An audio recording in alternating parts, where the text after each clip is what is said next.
वैसे Donald Trump को लगा था कि अयातुल्लाह खामेनेई की मौत के बाद ईरान में शासन पलटना आसान हो जाएगा, लेकिन हुआ उसके उलट। 7 दिन बीत गया और अपने सुप्रीम लीडर खामेनेई को खोने के बाद भी ईरान, अमेरिका और इजराइल के सामने अब घुटने टेकने की बजाय मजबूती से खड़ा है। ऐसे में अब अमेरिका जमीन पर युद्ध लड़ने की अब तैयारी में है, लेकिन जमीन पर लड़ाई लड़ने की राह अमेरिका के लिए इतनी आसान नहीं है। और ऐसा हम क्यों कह रहे हैं? क्योंकि अमेरिका भी इस बात को बखूबी जानता है। देखिए आप।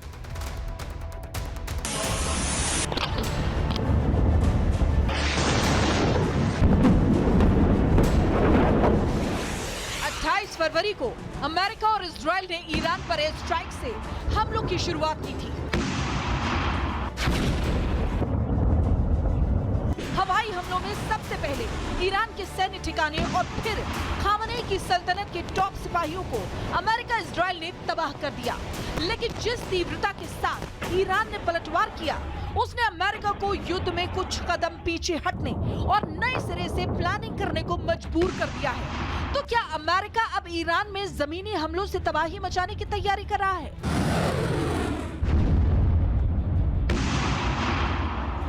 ये सवाल इसलिए क्योंकि युद्ध के महज 7 दिनों में ट्रंप खुद ईरान की मजबूती से डर गए हैं।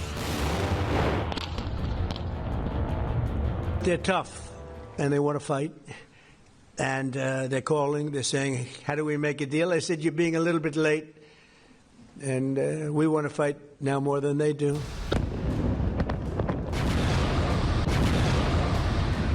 ईरान के विदेश मंत्री अब्बास अरागची ने माना है कि अमेरिका अब ईरान में जमीनी हमले की तैयारी कर रहा है।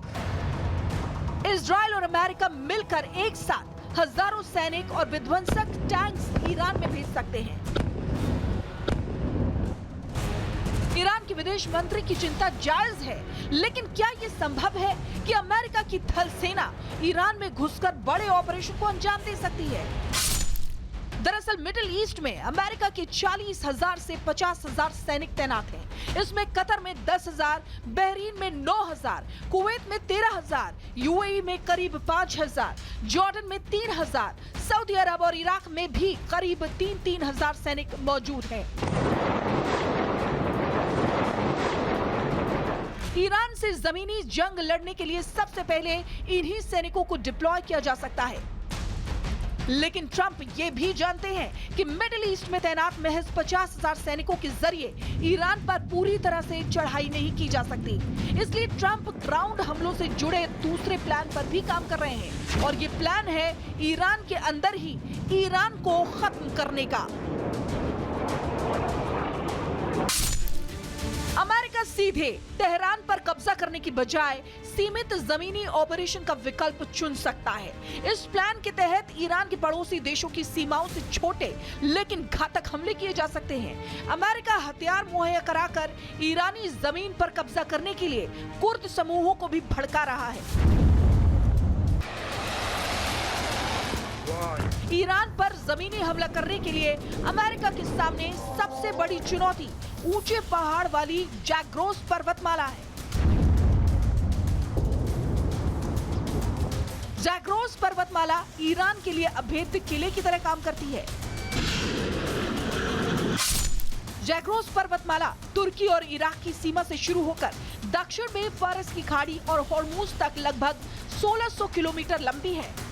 पर्वतमाला की सबसे ऊंची चोटी जर्द कूह है, जो लगभग 13,848 फीट ऊंची है। पर्वतमाला कई जगहों पर 200 किलोमीटर से ज्यादा चौड़ी है। इसलिए इन ऊंची पहाड़ियों को भेदकर अमेरिकी टैंक्स और सैनिकों का ईरान में घुसना इतना भी आसान नहीं है। लेकिन ट्रंप की सड़क के सामने नामुमकिन भी कुछ नहीं। रिपोर्ट्स के मुताबिक युद्ध के 170 से ज्यादा घंटों में अमेरिका के 33,927 करोड़ रुपए से ज्यादा खाक हो चुके हैं।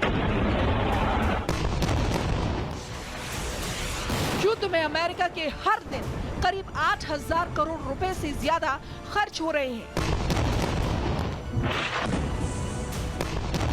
इसलिए ट्रंप रणनीति बदलने को मजबूर हो गए हैं। Bureau report, Republic Bharat.